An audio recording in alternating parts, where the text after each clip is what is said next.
Okay, let us handle this question. Now we are going to see the idea of a pendulum. I'm going to swing something around, and I'm going to use this as the illustration.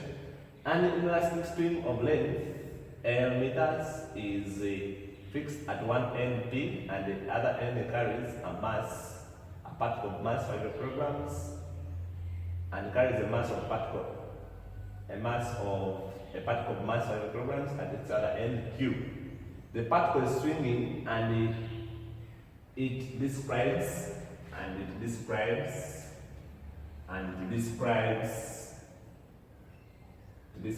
horizontal circular path of radius 2.4 meters with an angular speed of 2 rad per second.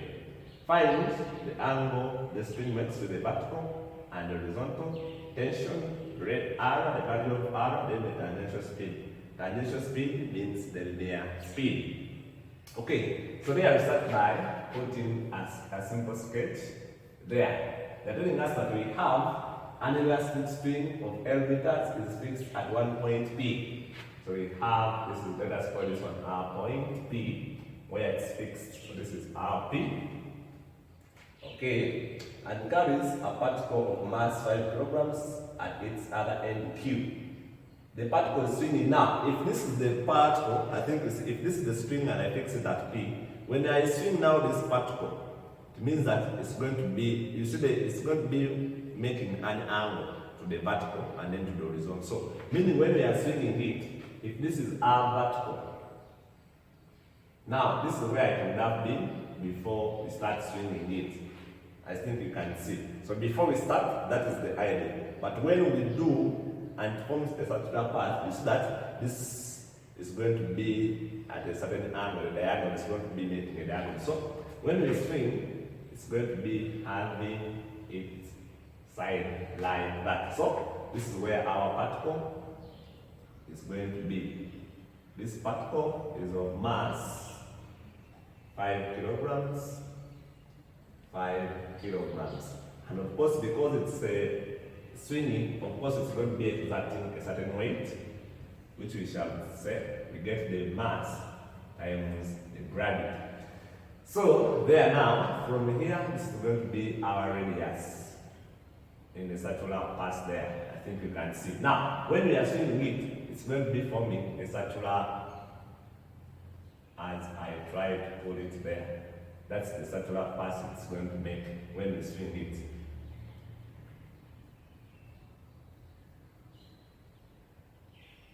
So when we are swinging it, that's the circular path it's going to make there. So meaning, now, what we have, of course, when we swing this, there is tension that is going to be pulling this object towards that it doesn't go off. So that tension is what we are going to be calling the tension in the string T.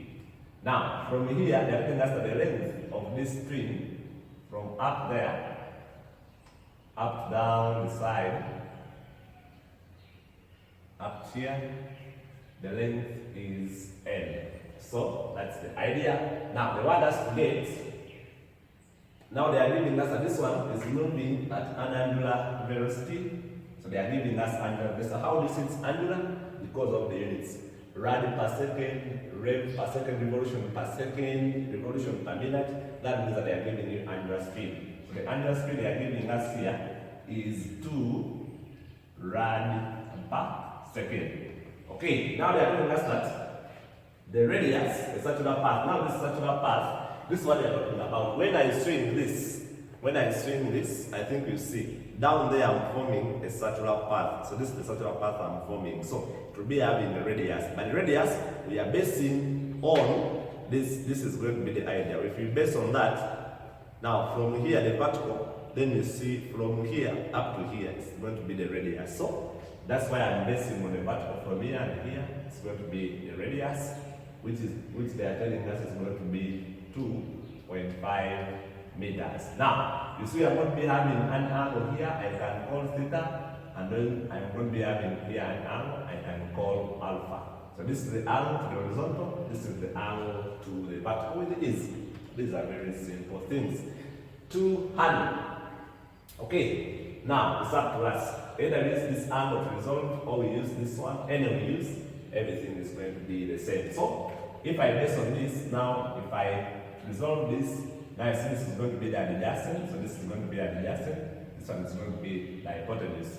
To resolve this force, this one is going to be T, based on this angle, sine, T sine alpha, because it's opposite. This one is going to be T cos alpha. Of course, we are going to be having a force that is keeping this towards the center of the circle. That force is going to be there.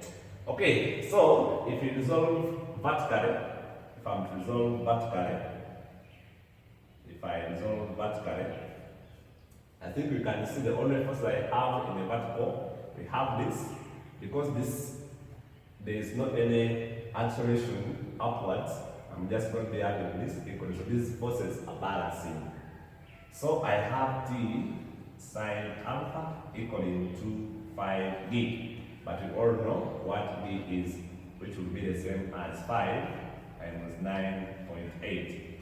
So my T sine alpha is going to be 49.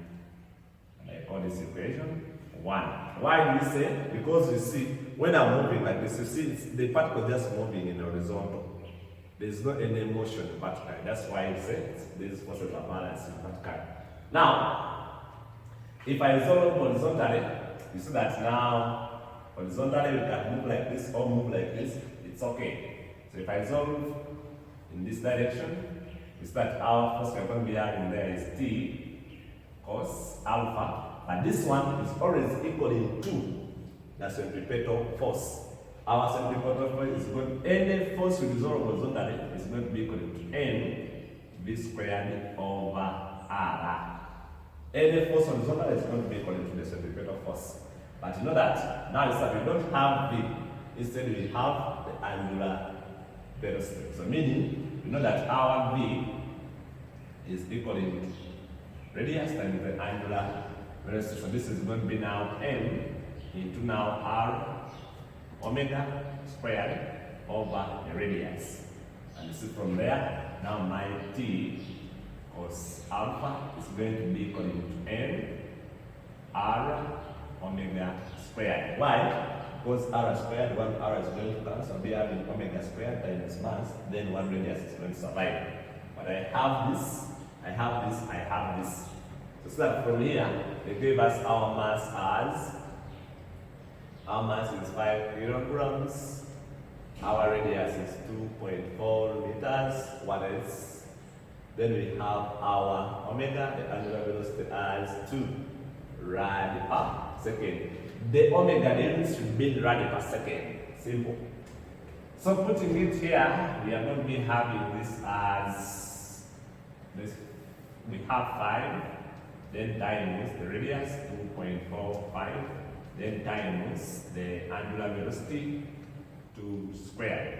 And so from here, my T cos alpha is going to be giving me 4 times 20 times 2.45, getting 49. And I call this equation 2. Now we want us to get the angle the spring makes with the vertical and horizontal. So to mix with the vertical and horizontal, so we first get that one with the horizontal. So see, if I get this and I divide it with this, I'll be creating a tan. So 1 divided by 2, so I'll be having T sine alpha equaling 49. Then 2 is T cos alpha equaling also 49.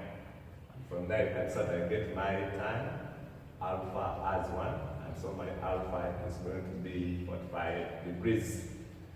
So this is part A. This is part A. And now we want to also, with this is now it makes with horizontal, then with the vertical, it's a theta. But you know, alpha plus theta plus 90 should be 180 degrees. But you know that theta plus alpha plus 90 will be equal to 180 degrees, and so our theta is also going to be 45 degrees with ease. Okay, so after this that, now we can proceed to part B. Part B, they want us to get the tension in the spring. So we can use either use this or this, everything is going to give you the same answer. So that means from 1, I have my t sine alpha equaling to 49. I have alpha as 45, so my t is going to be 49 over sine 45. So my t here is going to be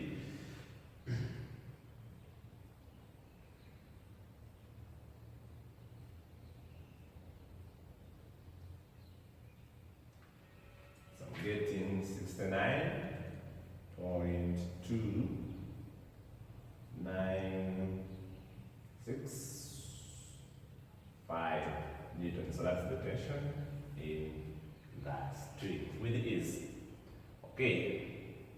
When I come now to part C, find the value of L. So part C, they want me to get L. Now this length. Now, you see, if I want L, I have this.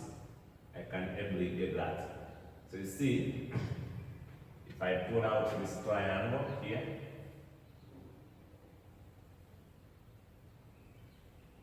I pull out, this is my alpha. So I have this as 2.45 meters, and I want this L. This is, so from there I can see, I'm going to say I have adjacent, I need the hypotenuse. So from there I say cos alpha is equal to the adjacent over the hypotenuse. Adjacent over the hypotenuse. And from there, consider now my L is going to be 2.45 over cos 45. And so my L is going to be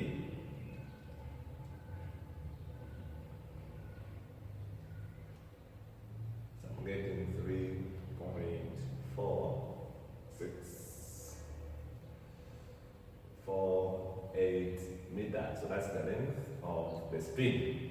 When I come to part D, you want me to get a tangential speed of the particle. Tangential speed is the same as the linear speed.